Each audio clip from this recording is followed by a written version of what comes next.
ابو جہل کا اصل نام عمرو بن حشام تھا۔ وہ قریش مکہ کے سرداروں میں سے ایک تھا اور بنو مخزوم قبیلے سے تعلق رکھتا تھا۔ عرب کے لوگ اسے پہلے ابو الحکم یعنی دانائی کا باپ کہتے تھے، کیونکہ وہ عقل مند، طاقتور اور قریش کے بڑے لیڈروں میں شمار ہوتا تھا۔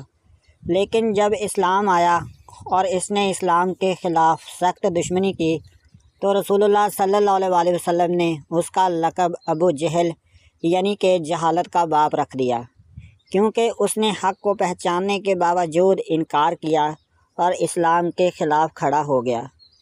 اسلام سے دشمنی کی وجہ جب رسول اللہ صلی اللہ علیہ وسلم نے اللہ کی توحید کا پیغام دینا شروع کیا، مکہ کے بڑے سرداروں کو لگا کہ اگر اسلام پھیل گیا تو ان کی سرداری، دولت اور بتوں کا نظام ختم ہو جائے گا۔ ان میں سے زیادہ تر سخت دشمن ابو جہل تھا۔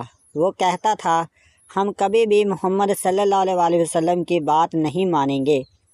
اس نے مسلمانوں پر ظلم ڈھائے، کمزور غلاموں کو سخت سزا دی اور اسلام قبول کرنے والوں کو قید و بند میں ڈالا۔ مسلمانوں پر ظلم۔ ابو جہل نے کئی صحابہ اکرام رضی اللہ تعالیٰ عنہ کو ظلم کا نشانہ بنایا، جس میں حضرت عمار بن یاسر رضی اللہ تعالیٰ عنہ اور ان کے والدین یاسر اور سمیہ رضی اللہ تعالیٰ عنہ پر سخت ظلم کیا۔ سمیہ رضی اللہ تعالیٰ عنہ اسلام کی پہلی شہیدہ خاتون بنی۔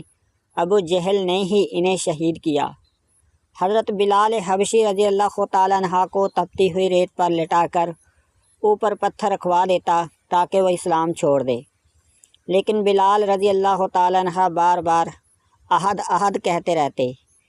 ابو جہل اکثر نبی اکرم صلی اللہ علیہ وسلم کی مجلس میں آ کر برا بھلا کہتا۔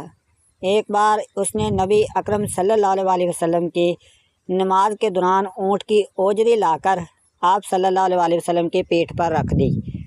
وہ کہتا تھا، اگر میں نے محمد صلی اللہ علیہ وسلم کو خانہ کعبہ میں سجدہ کرتے دیکھا تو اس کا گلا دبا دوں گا، لیکن جب واقعی اس نے آپ صلی اللہ علیہ وسلم کو سجدے میں دیکھا اور قریب جانا چاہا تو وہ ڈر کے پیچھے ہٹ گیا، کیونکہ اللہ نے فرشتوں کے ذریعے آپ صلی اللہ علیہ وسلم کی حفاظت فرمائی۔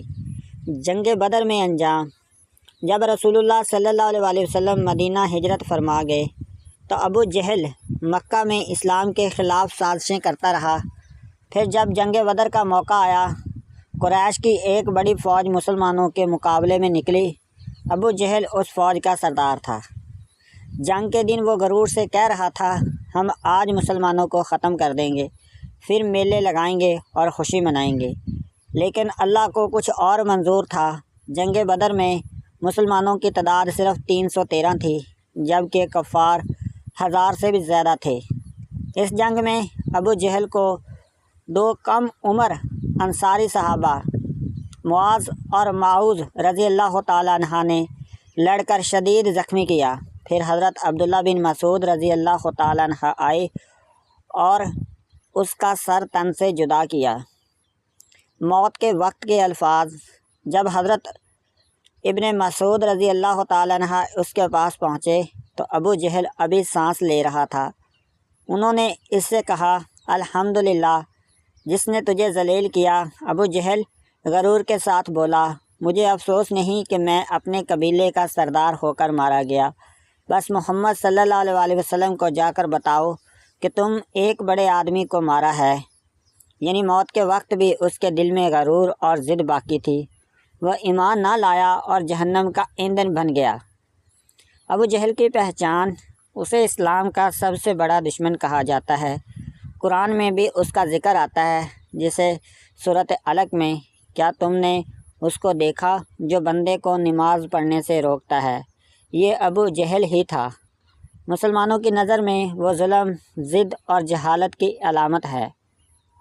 دوستو، ابو جہل ایک ایسا شخص تھا جس نے حق کو پہچانا، لیکن غرور، ضد اور سرداری کے لالچ میں اسلام قبول نہ کیا۔ اس نے مسلمانوں پر ظلم کیا، لیکن آخرکار اللہ نے اسے جنگ بدر میں عبرتناک شکست دی۔ یہ تھی آج کی ہماری اسلامک سٹوری ابو جہل کے بارے میں۔